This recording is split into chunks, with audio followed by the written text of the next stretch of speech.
grapes. And this is apple. And tomato.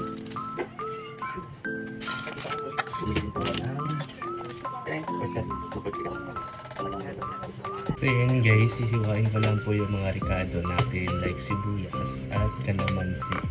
Tapos kung mahiwa guys is marinate na natin yung pork natin guys. Let's go!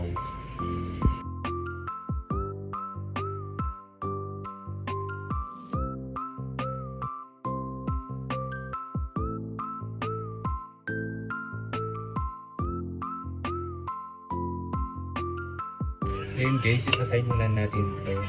Sunod natin hiwain na itong pork kasi. Ihiwain ko lang po siya ng maliliit na strips.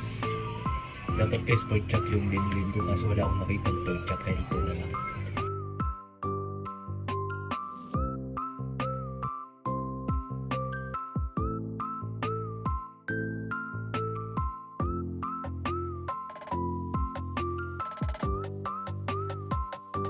So ayan guys, tapos na po tayo mag-iwa ng pork guys. So marinate na po natin. Ilalagay ko na po itong napigaong kalamansi. Ubusin po na guys.